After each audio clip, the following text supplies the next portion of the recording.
നേരിട്ട് ഇത്രയും പ്രശ്നങ്ങൾ ഉണ്ടായി. ഇനിയും ആ പാർട്ടിയുമായി ചേർന്ന് പ്രവർത്തിക്കുകയാണോ അതോ അഖിൽമാരാർ 2020 വിടുകയാണോ?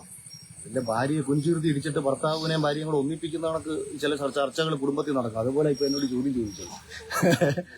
TV സ്ക്രീനിൽ ബിഗ് ബോസ് ഹൗസിന്റെ നടുമുറ്റത്ത് നിന്ന് സിംഹത്തെ പോലെ ഗർജിച്ച് മലയാളികളുടെ ഇടയിലേക്ക് കടന്നു വന്ന ആ മഹാൻ, അതെ, നമ്മുടെ സ്വന്തം അഖിൽ മാരാർ. ബിഗ് ബോസ് കിരീടവും തലയിൽ വെച്ച് പിന്നീട് കയ്യിൽ രാഷ്ട്രീയവും പിടിച്ച് ഒടുവിൽ അതും എറിഞ്ഞുടച്ച് ഇറങ്ങി പോരുമ്പോ മാരാർ നമ്മൾ മലയാളികൾക്ക് സമ്മാനിക്കുന്നത് ഒരു അത്ഭുതമൊന്നുമല്ല. ചിരിച്ച് മണ്ണ് കപ്പുന്ന, ചിന്തിച്ച് തല പുകയ്ക്കുന്ന ഒരു ഒന്നാന്തരം ഇരട്ടത്താപ്പ് കഥയാണ്. കേരള രാഷ്ട്രീയത്തിൽ ഇപ്പോൾ വീണ്ടും തമാശകളുടെ പെരുമഴക്കാലമാണ്.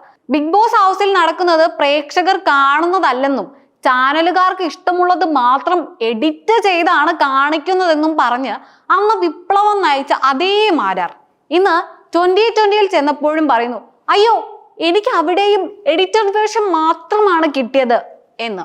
അല്ല മാരാരെ, പ്രമോഷനെയും PR വർക്കുകളെയും വിമർശിച്ച് കയ്യടി വാങ്ങിയ താങ്കൾ സ്വന്തം രാഷ്ട്രീയ ജീവിതത്തിലും അതേ നാടകീയതയും സ്വയം പ്രമോഷനും ഒളിച്ചു കടത്താൻ നോക്കിയാൽ ജനങ്ങൾ അത് കാണില്ലെന്നൊരു കരുതലുണ്ടോ താങ്കൾക്ക്? അന്ന് ബിഗ് ബോസിനെതിരെ എന്തൊക്കെയായിരുന്നു പഞ്ച് ഡയലോഗുകൾ. എല്ലാവർക്കും ഒരേ നിയമമല്ല, ചിലരുടെ തെറ്റുകൾ മറയ്ക്കുന്നു, PR കളികൾ ജനവിധിയെ മാറ്റുന്നു, അങ്ങനെ ലിസ്റ്റ് അങ്ങ് നീണ്ടുപോയിരുന്നു. ഇപ്പോ രാഷ്ട്രീയത്തിൽ എത്തിയപ്പോഴും പരാതികൾക്ക് ഒരു കുറവുമില്ല. ആഗ്രഹിച്ച സീറ്റ് തന്നില്ല, അതിന്റെ ഫോണ് പോലും എടുക്കുന്നില്ല, പാർട്ടിയിൽ ഒരാൾ മാത്രം തീരുമാനം എടുക്കുന്നു. നോമിനേഷൻ കൊടുക്കുന്ന ഒരു ദിവസം മാത്രമാണ് 2020 ചെയർമാനായ സാബു ജേക്കബ് നമ്മുടെ അടുത്ത് വന്നത്. നമ്മൾ വിചാരിച്ചു തൃപ്പൂണിത്തുറയിൽ പുള്ളി ഫുൾ ടൈം ഉണ്ടെന്ന്. അവിടെയും ഇല്ല. ഏറ്റവും പ്രധാനപ്പെട്ട അത്യാവശ്യം കേരളത്തിൽ രാഷ്ട്രീയമായി ചർച്ച ചെയ്തിട്ടുള്ള എന്നെ പോലെ ഒരാൾ മത്സരിക്കുന്ന ഒരു മണ്ഡലത്തിൽ പോലും പുള്ളി ഇതാണ് ചെയ്തു തരുന്നത്. പുള്ളി ഈ 2020 മണ്ഡലം പ്രസിഡന്റ് ജെയിംസ് ചേട്ടൻ ആയി ഞാൻ കഴിഞ്ഞ ദിവസം സംസാരിച്ചപ്പോൾ അദ്ദേഹം പറഞ്ഞത്, ഇത്രയും നാളായിട്ട് ഈ പുള്ളിയെ വിളിച്ചിട്ടില്ല, ഒരു നന്ദി പോലും പറഞ്ഞിട്ടില്ല. കാര്യം ഈ പുള്ളി ഈ മനുഷ്യൻ ഒറ്റയ്ക്ക് എൻ്റെ കൂടെ ഉണ്ടായിരുന്നു. ഈ ഫുൾ ടൈം ഒരാൾ കൂടെ നടന്നിട്ട് പോലും ബിസിനസ് ഉള്ള ആളാണ്, അത് കളഞ്ഞിട്ട് നടന്നതാണ്. അയാളുടെ അടുത്തൊരു നന്ദി പറഞ്ഞിട്ടില്ല.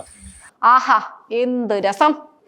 ശരിക്കും ബിഗ് ബോസിൽ നമ്മൾ കണ്ടത് വെറും ട്രെയിലർ മാത്രമായിരുന്നു. ഫുൾ പടം മുഴുവൻ ഇപ്പൊ രാഷ്ട്രീയത്തിലാണ് പുള്ളിക്കാരൻ കളിക്കുന്നത്. ഇവിടെയാണ് മാരാറുടെ കളി നമ്മൾ മനസ്സിലാക്കേണ്ടത്.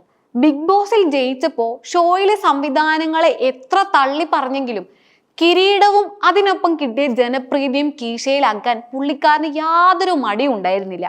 2020 നൈസായി കയറിയപ്പോഴും എല്ലാം സൂപ്പറായിരുന്നു. പക്ഷെ ഇറങ്ങി പോന്നപ്പോഴോ കുറ്റങ്ങളോട് കുറ്റങ്ങൾ. ഇപ്പൊ തൃപ്പൂണിത്തുറ പോലൊരു മണ്ഡലത്തിലേക്ക് ഞാൻ വരുന്ന സമയത്ത് BJPക്ക് 30-35,000 വോട്ടിന്റെ ബേസ് ഉള്ള മണ്ഡലമാണ്. BJPക്ക് സംഘടനയുള്ള മണ്ഡലമാണ്. തെരഞ്ഞെടുപ്പിൽ വോട്ട് പിടിക്കാൻ പോകുന്നത് കൗൺസിലർമാരും മുനിസിപ്പൽ ചെയർമാനും ഉൾപ്പെടെയുള്ളവർ ചേർന്നാണ്. തൃക്കാക്കരയെ സംബന്ധിച്ച് ഒരു കൗൺസിലറില്ലെന്നേ, ഒരു കൗൺസിലറില്ല.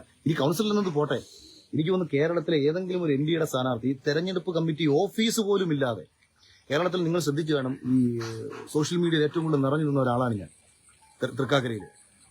ഇവിടുത്തെ ഗ്രൗണ്ട് റിയാലിറ്റി എന്താണെന്ന് വെച്ചാൽ ഒരു തെരഞ്ഞെടുപ്പ് കമ്മിറ്റി ഓഫീസ് പോലും ഇല്ല. ഹോട്ടലുകളിലാണ് പല ആൾക്കാരെയും വന്ന് കാണുന്നത്. എനിക്ക് ഏതാണ്ട് 12,000 ഫ്ലെക്സ് അടിച്ചെന്ന് തോന്നുന്നു. പലതും കയറിയിട്ട് പോലുമില്ല. ആദ്യം അടിച്ചത് ഗ്രീൻ ട്രൈബ്യൂണലിന്റെ ഇതില്ലാത്ത ഫ്ലെക്സുകൾ. അതുകൊണ്ട് ഇതൊന്നും വെക്കാൻ കോർപ്പറേഷൻ സമ്മതിച്ചില്ല. പലതും വെച്ചില്ല. ഞാൻ ഏതാണ്ട് 12,000-ലധികം കുട്ടികൾക്ക് ഡയറക്റ്റ് കത്തെഴുതി.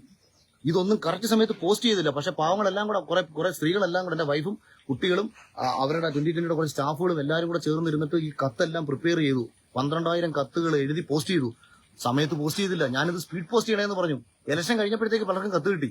തെരഞ്ഞെടുപ്പിൽ ആദ്യം ഞാൻ ചെലവഴിച്ച പൈസ പിന്നീട് ഇവർ തന്നു. തെരഞ്ഞെടുപ്പിൽ എനിക്ക് നഷ്ടമൊന്നും വന്നിട്ടില്ല.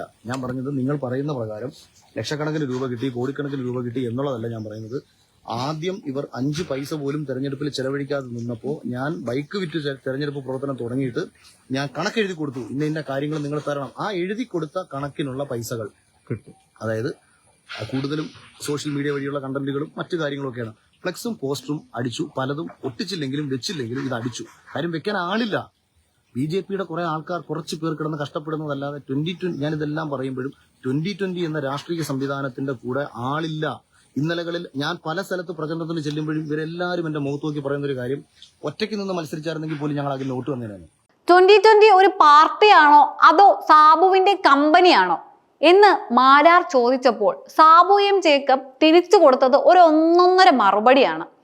വാർഡ് കമ്മിറ്റിയുടെ ചുമതല പോലും ഇല്ലാത്ത, പാർട്ടി ഭരണഘടനയിൽ ഇല്ലാത്ത ജില്ലാ പ്രസിഡന്റ് സ്ഥാനം വേണമെന്ന് പറഞ്ഞ് നടന്ന മാരാർക്ക് മത്സരിച്ച മണ്ഡലത്തിൽ പോയി പ്രവർത്തിക്കാൻ മാത്രം സമയമില്ല. ഇത് തന്നെയാണ് ജനങ്ങളുടെയും സംസാരം.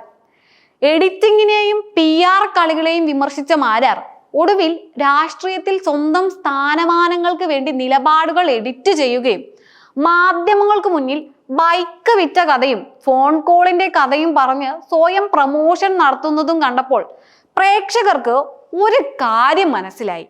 ഇനി അടുത്തതായി കോൺഗ്രസിലേക്ക് ചേക്കേറുമോ അതോ സ്വതന്ത്രനായി നിന്ന് വീണ്ടും ഗർജിക്കുമോ എന്നറിയില്ല. എന്തായാലും ബിഗ് ബോസ് ക്യാമറയ്ക്ക് മുന്നിലായാലും രാഷ്ട്രീയത്തിലെ മൈക്കിന് മുന്നിലായാലും മാരാർ തരുന്ന ഡ്രാമയ്ക്ക് ഒരു കുറവും ഉണ്ടാകില്ല എന്നത് ഉറപ്പാണ്. അവസാനമായി ഒരു കൊച്ചു സംശയം മാത്രം ബാക്കിയുണ്ട്. അകത്ത് കഴിയുമ്പോൾ എല്ലാം ശരി, പുറത്തിറങ്ങിയ എല്ലാം തെറ്റ്. അതോ പുറത്തിറങ്ങുമ്പോഴാണോ ഉള്ളിലെ നാടകങ്ങൾ ഓരോന്നായി പറയാൻ താങ്കൾക്ക് ധൈര്യം കിട്ടുന്നത്? ഉത്തരം പറയാൻ വലിയ ബുദ്ധിമുട്ടൊന്നും ഇല്ലല്ലോ, അല്ലേ?